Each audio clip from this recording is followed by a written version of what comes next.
오늘은 의례를 하나 소개할까 합니다. 제가 불교 의례 중에서 금강산 법기보살청이라는 게 있습니다. 법기보살 같은 경우에는 법을 일으키는 보살이거든요. 법법제 이제 일으킬 기자를 씁니다. 이분이. 반야와 공의 사상이 있어야 대승불교가 이제 성립이 되잖아요. 이게. 반야를 설법하는 보살이 바로 법기보살입니다.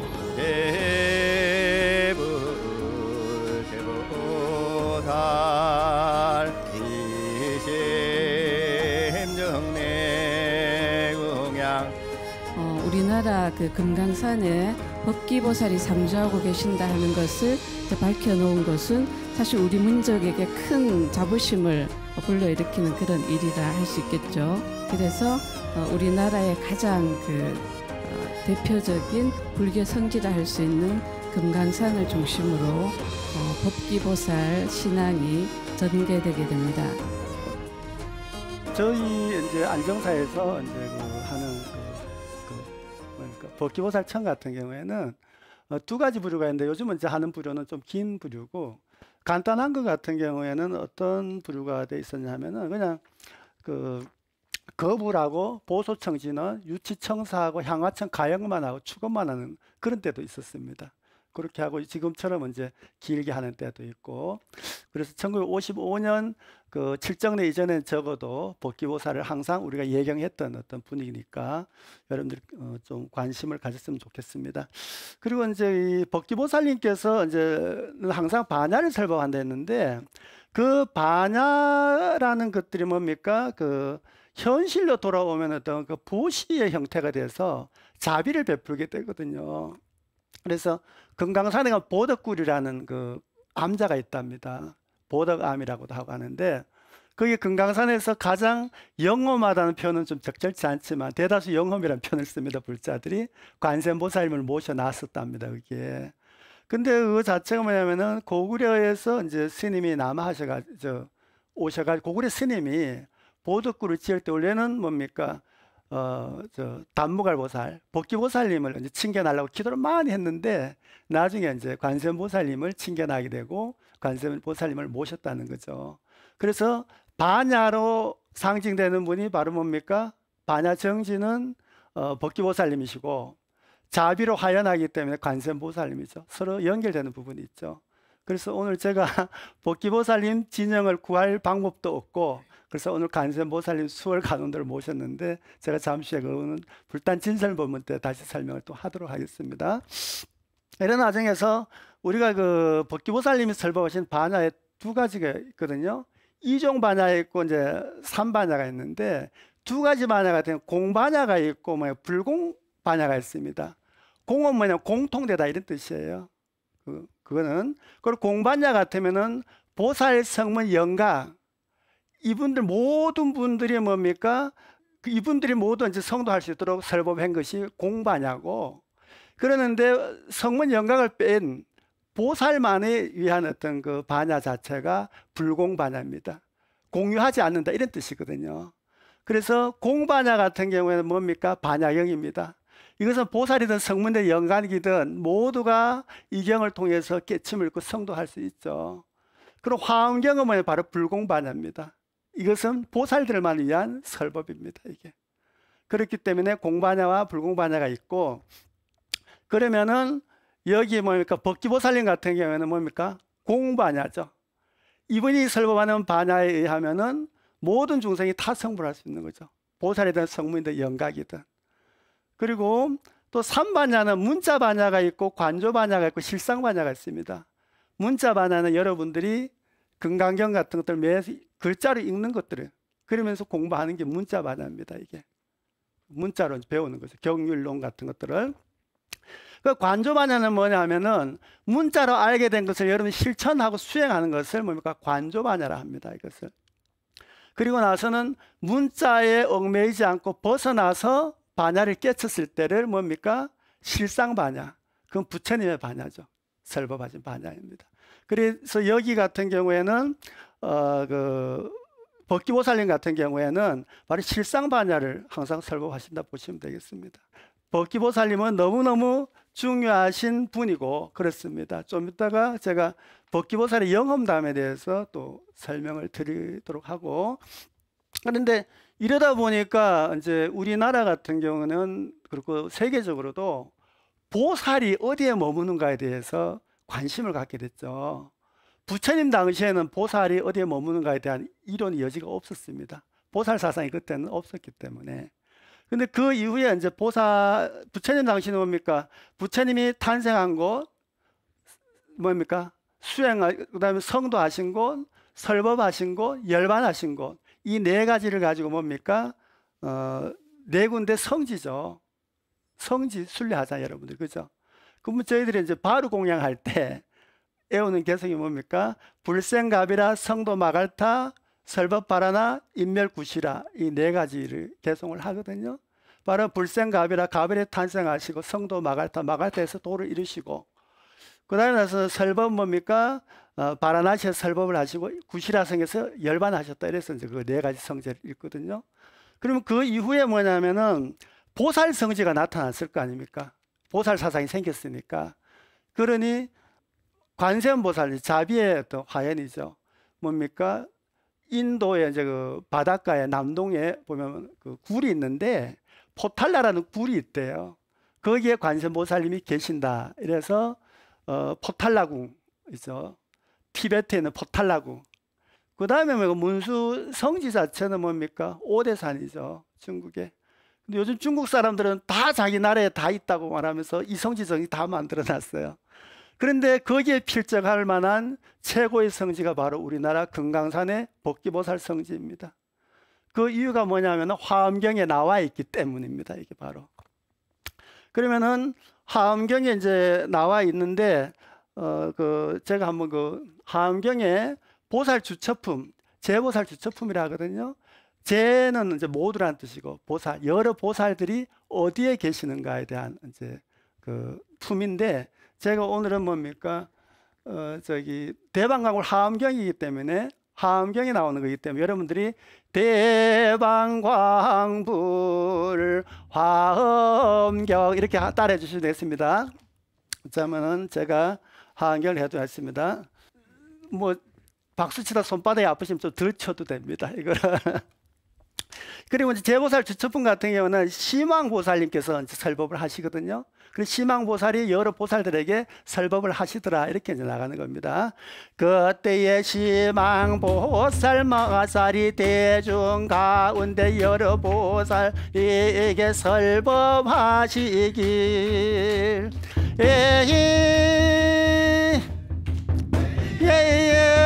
대방광불 화엄경.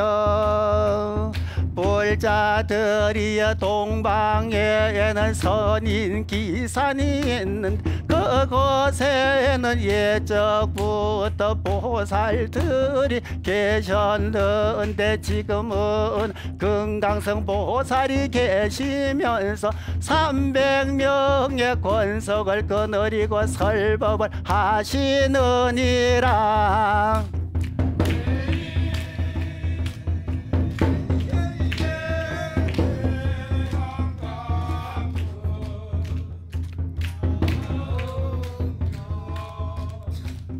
남방에는 성봉산이가 있는 예적부터 보살들이 계셨으며 지금은 법회보살이 계시면서 그의 권서 500명과 더 설법을 하시고 계시느니라.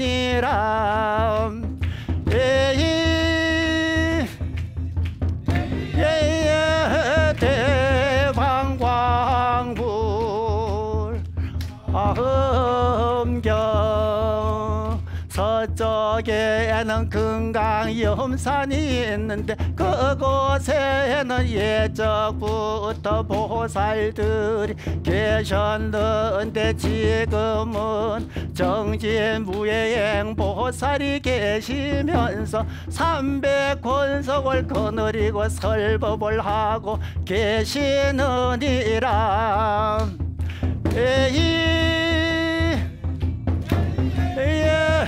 대왕광부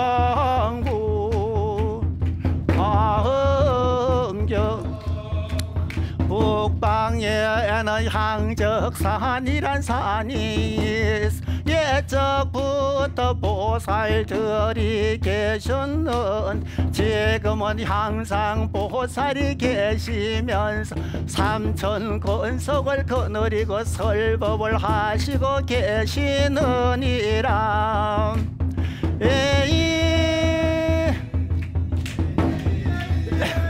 대왕광부 화엄경 동북방에는 청량산이란 산이가 있어 과거부터 여러 보살이 살았는데 지금은 문수보살이 계시면서 1만 권석과 더불어 설법을 하고 계시느니라.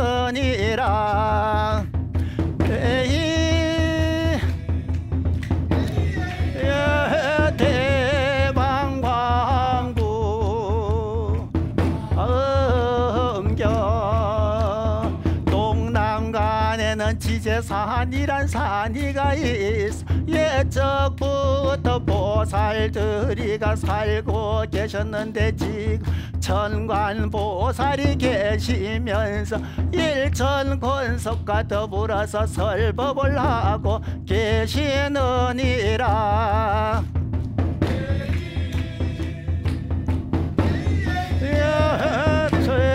대왕광부 화엄경 서남간에는 광명산이란 산이가 있어 예적부터 보살들이 계셨는데 지금은 현성보살이 계시면서 삼천권석과 더불어 설법을 하고 계시느니라.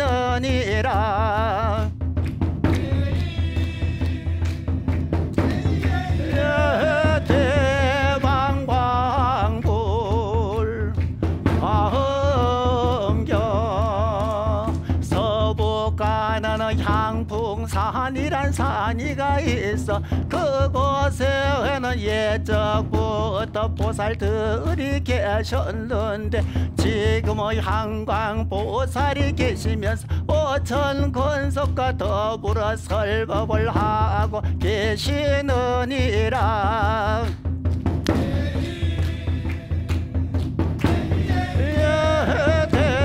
대왕광부 화엄경 그다의 바다 가운데는 금강산이라는 산이가 있는 예적부터 보살들이 살고 계셨는데 지금은 법기보살이 계시면서 1200의 권석과 더불어 설법을 하고 계시느니라.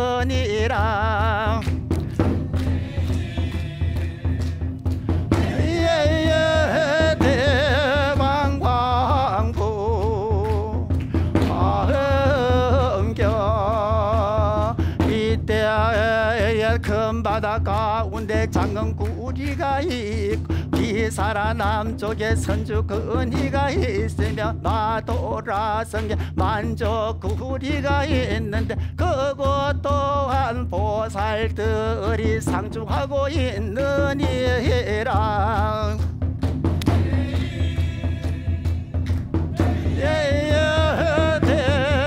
대왕광부 화엄경 부진나성의 법자에다 보살이 계시 저 언덕 너머에 목진린타굴에도 보살들이 살고 계시느니라.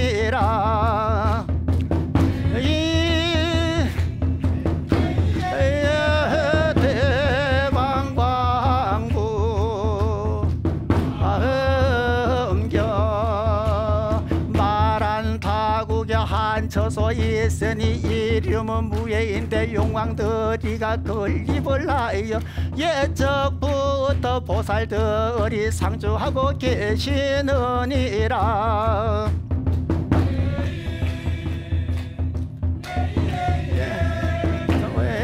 외자명부 화엄경 간보차국에 한처소 있으니 출생자인데 예적부터 보살들이 계셨으임. 진당국에 들어가니 나라연 구리가 있어서 예적부터 보살들이 계셨느니라.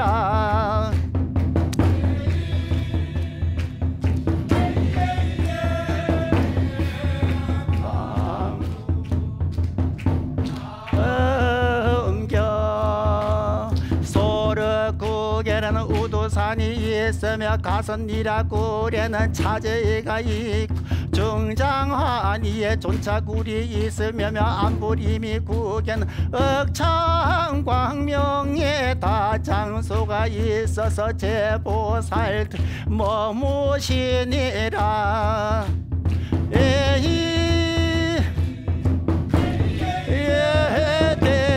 대방광구 화엄경 안보리마국에 한 장소 있어 장광명을 본다는 장소가 있어. 예적부터 보살들이 그곳에 살고 있었느니라.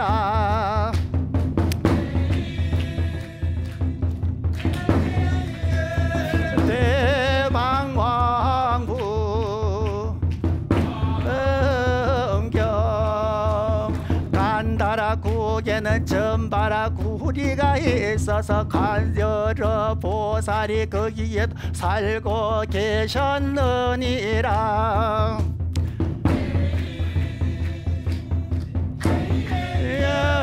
대왕광부 화엄경. 자, 수고하셨습니다. 여러분 뭐이나 제보살 주처품이라는 화엄경의 품속에 보면은 이런 식으로 이제 다 돼 있습니다. 그리고 마지막에는 이제 뭐 전바라국이나 이런 건 이제 간단하게 설명했고 건속수는 발표하지 않았고, 여기는 이제 바다 가운데에 법기보살님이 최고 가운데 계시면서 금강산에 법기보살님이 계신다. 여기에 의해서 우리나라에는 강원도 금강산에 법기보살님이 계신다고 중국에까지 이게 전해져 가지고, 원나라에 했던 기황후 아시죠? 기황후, 기철의 어떤 뭐 동생인가요? 누나인가요? 그분이 뭡니까? 장안사에다 어마어마한 시주를 하셔가지고 장안사가 그렇게 큰 절이 됐다는 거죠. 그리고 나머지 중국 사람들도 한국의 금강산에 가서 법기보살님 전에 공양 올리는 것이 소원이어가지고 원나라 사신들이며 공양 올리는 사람들이 길을 이었다는 것이죠, 저기에서. 그래서 금강산에 우리가 보기 좋고 이렇게 해서 이제 성지가 아니고 정말로 화엄경의 경전에도 나와 있고 뿌리 깊은 어떤 뭡니까? 수행처죠, 이게. 그리고 성지입니다, 이것이. 그래서 금강산은 대단히 중요한 어떤 그 불교의 성지이고, 지금 비록 북한에 있지만 언젠가는 우리들도 편하게 갈 수 있지 않을까 생각을 합니다. 그리고 또 금강산에 안 가더라도 관세음보살님이 뭡니까? 보타 낙가산에 계신다 하지만 우리나라 곳곳 안에 오시는 곳이 없잖아요. 안 계시는 곳이 없다, 그죠? 그렇죠. 법기보살님이 금강산에 머무신다고 경전에 나와 있지만 꼭 금강산에 가야만 계시는 게 아니거든요. 그래서 여러분들이 반야의 공부를 하실 때 금강반야 바라밀경을 하거나 기타 등등의 어떤 경을 공부하실 때 꼭 법기보살님의 정근이라도 여러분들이 좀 하시면은 큰 가피가 있으리라고 저는 믿고 있습니다. 그렇고 그다음에 아까 이제 교수님께서 안정사에 전승되는 법기청에 대해서 이제 말씀을 해주셨습니다. 그래서 법기청에 대한 그 유치와 청사에 대한 해석은 제가 다음에 시간 되면 다음 시간 더 하도록 하고, 오늘은 앞에 이제 도강 지금 시간이기 때문에 간단하게 넘어가도록 하겠습니다. 그리고 아까 이제 여기에 보살 주처품에 나온 장소 외에 나머지 장소 중에서 여러분들이 뭡니까? 간다라 아시죠? 들어보시죠. 간다라 미술 아시잖아요, 그죠? 간다라 미술 나오고, 그다음 우두산이라는 것도 대단히 중요합니다. 우두산 신앙은 뭐냐면은 타클라마칸 사막 그 가운데 우정국이라는 나라가 있었어요. 그 나라에. 거기에는 대성불교의 뭡니까 어마어마한 어떤 그 부흥지였기 때문에 그분들이 역시도 마찬가지로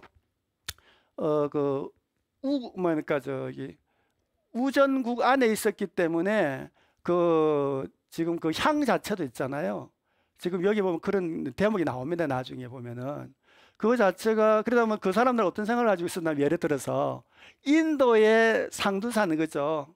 거기서 부처님께서 법화경을 설법하시기 뿐만 아니고 자기 나라의 우정국의 우두산에도 와서 설법을 하셨다고 생각할 만큼 아주 엄청난 신앙을 가지고 있었거든요.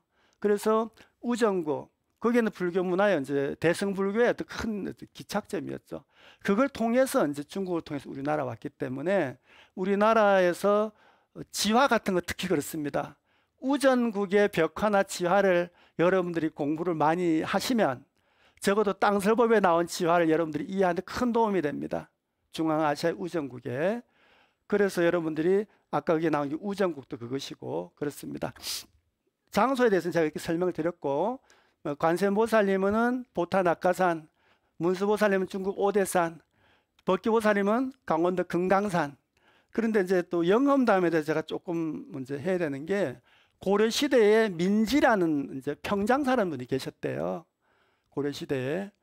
그러면은 아까 교수님 말씀하셨죠. 그 평장사가 뭐냐면 요즘 치면은 문화시중을 겸하기도 하고 그 밑에 보좌하는 분인지라 국무총리 내지는 뭐 바로 밑에 차관쯤 되겠죠.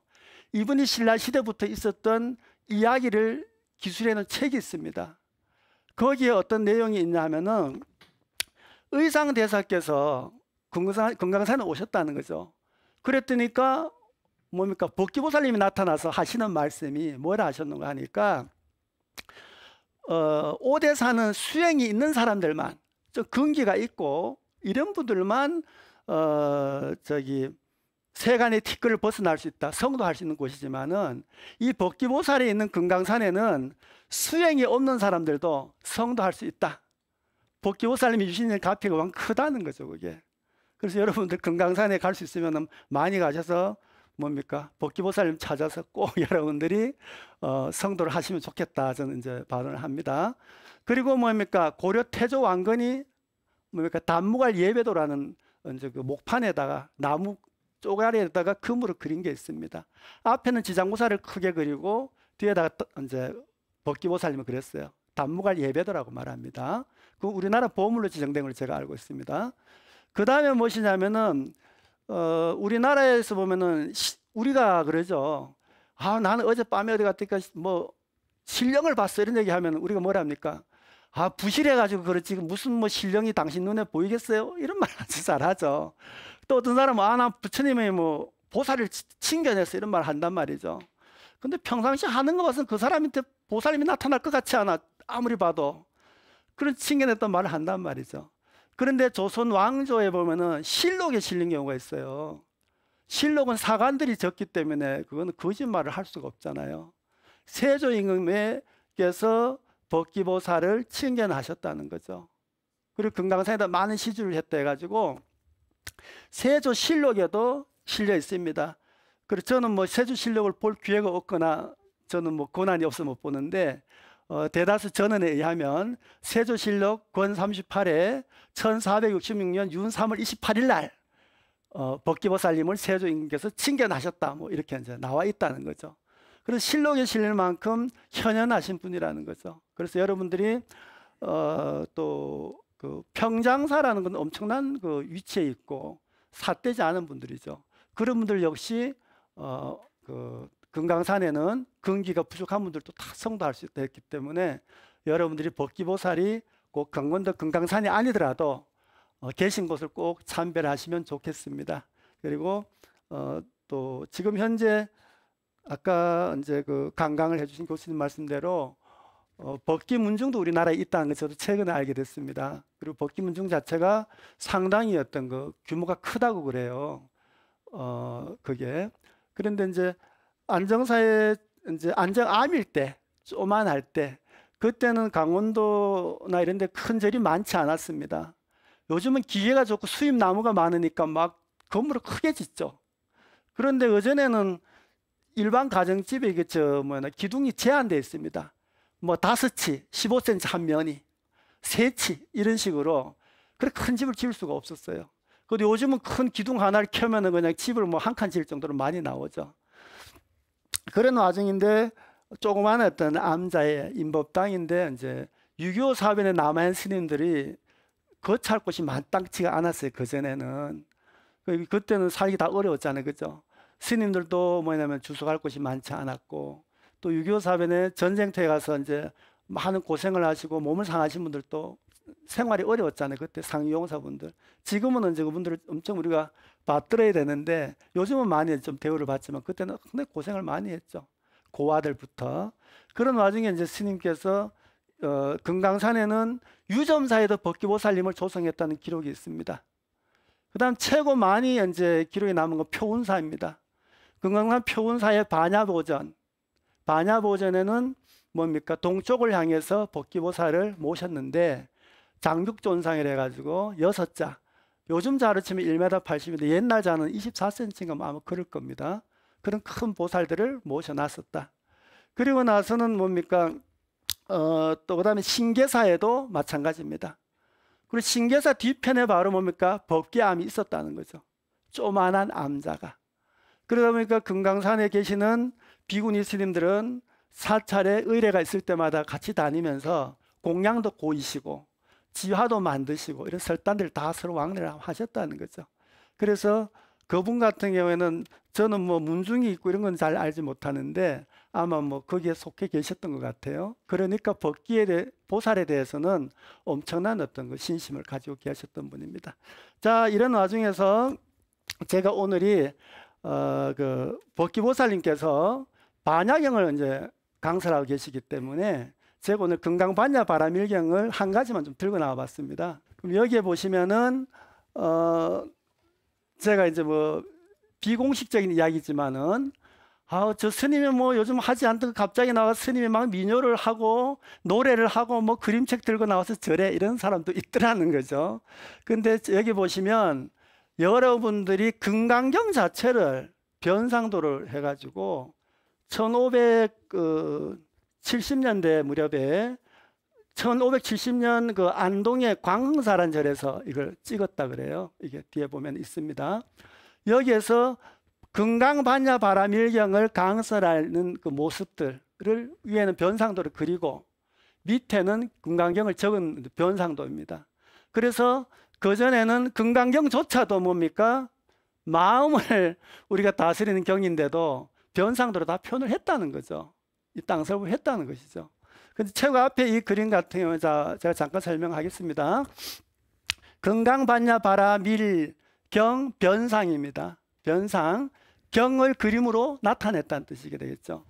그리고 이거는 뭡니까? 기원해상도입니다. 이게. 그래서 기원해상에서 여기 석가모니 부처님이 계시고 안항과 사리불이 계시고 옆에 수보리 존자가 부처님께 법을 여쭙고 계시죠. 여기에.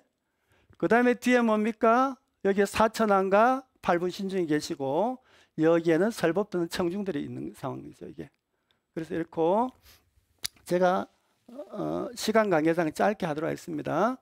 그리고 여기에 위에는 이제 그림들이 쭉 있는데 뭐냐면은 금강경을 독송하는데 옹호해 주십사 하는 팔금강 사보살에 대한 변상이 되겠습니다. 그랬는데 금강경을 뭡니까? 할 때는 어떤 절차에 의해서 경을 독송하라는 게 바로 금강경 개청이라는 부분이 바로 이 부분이 되겠습니다. 그럼 뭡니까? 약인 뭡니까? 수지 금강경자는 선수, 지심, 염, 정구업지는 하고 금강경을 하는 읽을 사람들은 그 다음에 뭡니까? 정구업지는 연후에 개청 팔금강 사보살의 명호를 뭡니까? 소지지처에서 그러면은 항상 뭐 당 옹호해 주신다. 그죠? 그럼 최고 앞에 보면 정구업지는 하라는 거죠. 그죠? 그러면은 정구업지는 수리 이런 식으로. 그러면 그 다음에 나서면 안토지 진언이 있습니다. 이겁니까? 오박내에 아니 제신 진언을 안토지 진언이라 옛날에는 말했습니다. 그리고 경 역시도 뭡니까? 산부의 하나이기 때문에 공양을 올립니다. 보공양 진원입니다. 그죠? 자, 우리 오늘 울산 벽선암 주지 스님과 사중 스님께서 이 부분을 좀 한번 해주실까요? 요거 하고 나서 금강경 제1품 좀 읽어주십니까? 정구업지는 수리 다 같이 해볼까요? 마수리 수수리 사바하 수리 수리 마수리 수수리 사바하 수리 수리 마수리 수수리 사바하 오방내외 안니 지란나무 사만다 못다나 몸도로 도로짐미 사바나무 사만다 못다나 몸도로 도로짐미 사바나무 사만다 못다나 몸도로 도로짐미 사바 봉청 정제제 고공양제는 옴하나 삼바바 바라홈 옴하나 삼바바 바라홈 옴하나 삼바바바라 옴 여시아문 일시불 제사위고 기수극고도건 여대비고 1250인고 이시 세존식시 차계지발입사 대성걸시 거기 성중 차제거리 완지 본처 반사헐 수희발 세족이 부자 이장. 여러분 큰 박수 부탁드리겠습니다. 네, 자 제가 잠깐 설명드리겠습니다. 금강경 개청, 그 다음에 나서 정구업지는 안토지지는 보공양지는 했습니다. 그죠? 그리고 나서는 8분의, 여기는 옹호라 써놨죠. 그 여기에서 법사가 계시고 여기서 이제 듣고 있죠, 설법을. 그렇게 신중들이 옹호한다, 그죠? 그리고 8분의 금강 신이 뭡니까? 우리를 옹호하게 되겠죠. 이 진을 외웠더니, 자, 봉청 청제제 금강, 봉청 벽도 금강, 봉청 백정수 금강, 봉청 황수구 금강, 봉청 적성 금강, 봉청 정제제 금강, 봉청 자현 금강, 봉청 대신 금강. 그래 놓고 놨더니 또 4대 보살님, 그죠? 청해 보겠습니다. 봉청 금강권 보살, 봉청 금강색 보살, 봉청 금강의 보살,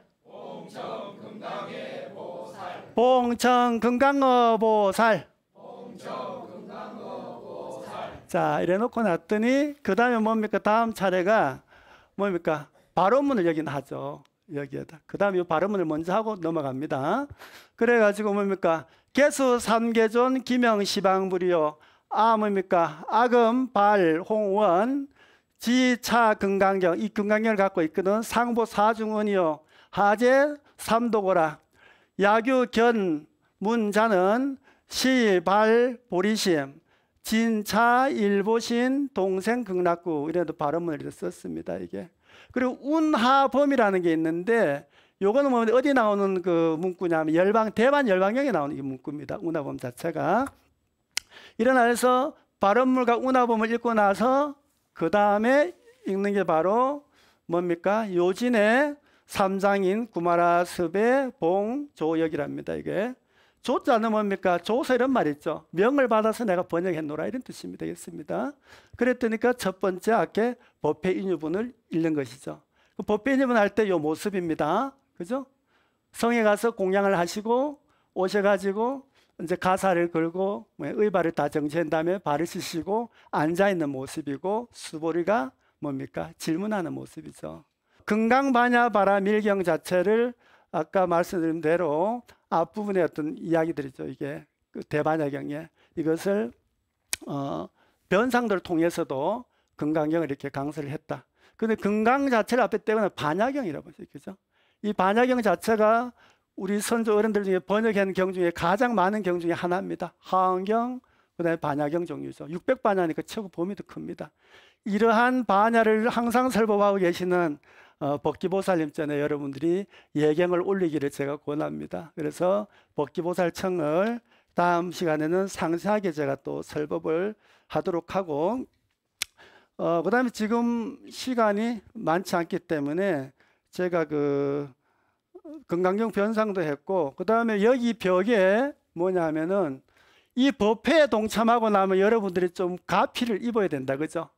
부처님의 설법을 듣고 나면 당연히 또 가피가 있지만은 39분의 하엄성중님들이 우리 이 법회를 옹호해 주시고 또 오늘 동참한 불자님도 옹호해 주시고 BTN을 또 시청하고 계시는 불자님들 가정마다 다 옹호해 주십사 바래서 39분의 하엄의 성중님들 하엄경 강설할 때 동참했던 성중님들의 뭡니까? 명호를 다 이렇게 모셨습니다. 지금 불단지설 설법 시간입니다.